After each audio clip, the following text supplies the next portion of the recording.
I've done two Hyroxes now, a singles and a doubles. I was distinctly average, but they're very fun, very rewarding, and very tough at the same time. But here's 5 things I wish I knew before doing them. The first one being, it's not CrossFit.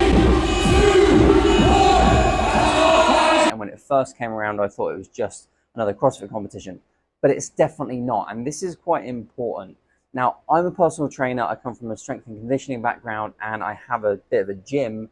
And even I thought it was like other CrossFit competitions. Hyrox is different in the sense that it's repeatable. So it's the same event every single time, wherever it is around the world, and whatever year it is and whatever kind of month you're in, the competition is exactly the same. Now, CrossFit by nature is random. So it's random, varied, high intensity workouts, whereas Hyrox is much more structured. It gives you something to work towards and train towards, and you know what it is. And when you have a busy life, work, kids, and those sorts of things, some sort of structure I think is helpful. And with that, Hyrox is only 8 different fitness stations. A couple of them are ergs, so the ski erg and the rowing machine, so they're quite straightforward. And the rest of them are also straightforward. And in between each one, you have running, which is obviously just running. Whereas CrossFit just covers so many different things. So you want to try and be good at gymnastics, you want to try and be good at Olympic lifting, you want to be able to walk on your hands, do snatches, do some swimming, do some running, do some heavy stuff, do some strength-based stuff, good at like 12-minute sections, good at like 40-minute sections. Now, this leads me into my second thing that I wish I knew before doing my events, and that is really quite accessible. So when you look at the first videos that you see or the pictures that you see of Hyrox, everyone seems to be like an athlete. Everyone seems to be a personal trainer, but it really isn't. Because the stations are quite simple, quite straightforward, pretty much everybody can do it, and that's really nice. So I probably put off doing Hyrox for a good period of time just because I thought it looked crazy difficult and everyone was an athlete, but actually it's much more accessible than I thought. So if you turn up to one of these events, you'll realize that there's thousands of people that are just trying to get round. They're like normal, average people. It's the great thing, right? It's accessible to everybody. Everybody can do it. And the other good thing with it is with the stations and how it's laid out and being a bit of a hybrid type event, it's a great way to train for life in general. So if you're a normal, everyday person, being able to run a bit, being able to do some strength-based stuff is really important for life in general as we age and healthy aging and all of those things. And the nice thing about training for Hyrox is you have to do cardiovascular fitness and you have to do some strength work. You have to be amazing at both of those things, but they incorporate both. You don't need to have to do any like crazy skills like walking on your hands or snatches or anything.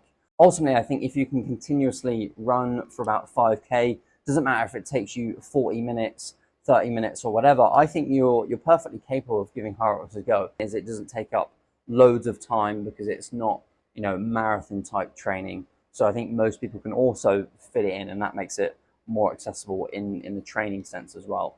Now we get into some actual things that I think will make you faster at your next Hyrox. The first one being is it's mostly running. So when you actually break it down, you look at it, it's like 60% running. You've got obviously the 8 1K runs. You've also got the rock zone in between, which is kind of transitioning from one to another, which is also running or jogging or walking or however you look at it. But it is a lot of running. And if you look at the stations, each one of those stations is approximately like 6%. So sled push, you only do that once and it's kind of a short amount. So it's like 6%. Same with the sled pull. Same with the ergs. So it's actually really kind of, I would say it's biased towards running. So if you're good at running and you can do some strength stuff, then you get a really good score. If you're coming from a strength background and you haven't done any running, that's definitely where you need to kind of focus your attention, which is kind of where I was coming from. So when you approach your training, just think if you can get faster at running, and that's going to be 60% of the total time approximately, then that's really going to help. I also think being better at running is possibly going to, that's more cardiovascular based, so it's possibly going to help on the ergs a bit more. So one of the stations of a ski erg, other one is the rowing machine. So that takes 2 of them, which is kind of cardiovascular. Burpees are going to be cardiovascular in some sense as well. So it is more kind of lenient or biased towards the cardiovascular side of things. So if you can get better at that and just get, good enough at the stations to kind of get through them, then I think that's the biggest gains you can make as like a normal everyday person. If you can shave off 15 20 seconds off each of your run times, that's going to make a massive difference, as opposed to spending loads of time practicing the sled and maybe you only save like 15 seconds, 5 seconds off just the sled, and that's obviously not going to make a huge difference overall. Now, going into my first Hyrox, I did singles, and I thought I was going to be able to kind of smash it because I've done a lot of strength stuff in the past. I'd just come off training for an Ironman 70.3, which is obviously a fair bit of kind of cardiovascular stuff. And I felt like my run at the end of that was good. Hyrox is a lot of compromised running, and obviously a triathlon, you swim and you bike before the run, and so that means you're running on kind of jelly legs. And I thought it'd be kind of similar, but actually it was way harder than I expected. I was probably like 20 minutes slower than what I was expected. It's difficult to account for how much the stations will kind of slow your runs down, and it's difficult to kind of get the pacing right. Because if you're, a normal person, average person, it's going to be like a hour and a half to 2 hour event. And so you really have to pace it. You can't go max out on any of the stations, because if you do hit the red line, you'll massively slow up, and it will really slow your overall time down because you'll really have to rest or start walking in between stations. So that's one thing I wish I knew beforehand. It's way harder than I thought it was, and I probably went in with too high expectations. So although I did really just want to get round, and I think that's really important as your primary goal if it's the first time, just to kind of complete it, I probably set myself too high expectations in terms of the time goals that I set. So just think about that when you go into it. Be generous to yourself. I thought I was going to be able to run at like 4:30 per kilometer, when in actual fact I was running closer to 6 per kilometer. And for my half marathon at the end of the 70.3, I was just under 5 minutes per kilometer. So I thought I'd be possibly quicker than that, but actually I was like over a minute slower than that. So it was just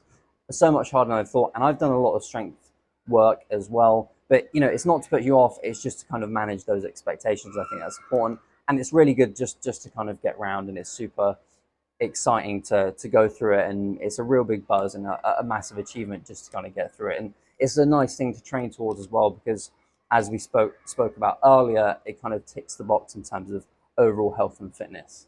Now, training for this, methods are really varied. So I really geek out on training, and because I'm a personal trainer and those sorts of things, and I've done a master in sports science and stuff, I really geek out on the training side of things. But because this is a fairly new thing, there's not really an established way to train for this. And I think it comes down to what you're good at and what you're not good at. If you come from a running background, you might need to do more strength. And if you come from a strength background, you might need to do more running. And what I've realized is I've put loads of programs together for this, and a few of my athletes have done it. But generally, right, you want to get stronger and you want to get cardiovascular fitter. If you tick those two things, you'll be better at Hyrox and also better at life, better at health, which is awesome. Just the proportions of how you do things, that's what might change, and how you kind of train for it in terms of like the cycles and peaking for a certain period, that also matters. And obviously getting good at stations, that's really helpful. But if you're really good at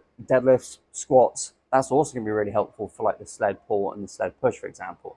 So what I would say is just generally get fitter and get stronger. Sometimes for most of us, it's very difficult to get better at those two things at the same time. So it's very difficult to build a lot of strength whilst also trying to be a faster runner, for example. So you might want to periodize things. So you might want to do like a running block and then a strength block, or a strength block and then a running block.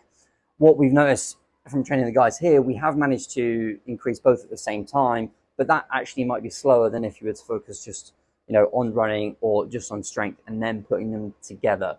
So think about those things, but generally you don't need to worry too much, because as long as you're doing some running, doing some strength training, trying to get fitter and stronger over time, then that's going to transfer into a better Hyrox time. It's going to transfer into better health and fitness. And you don't need to worry about what everyone else is doing, because if you look at it, there's just so many different training methods. And because it's a general hybrid fitness event, it's really nice because it brings all of those people together, and everyone has different strengths and weaknesses. And that's what's really fun about it. So there's no established training methods that I've seen that seem to be tried and proven, and that's what everyone uses. So don't worry about that too much, but obviously do some running training and do some strength-based training, and you might want to periodize that. So I hope this helps you in your next Hyrox. I've got a couple coming up, so I'll see you in the next video.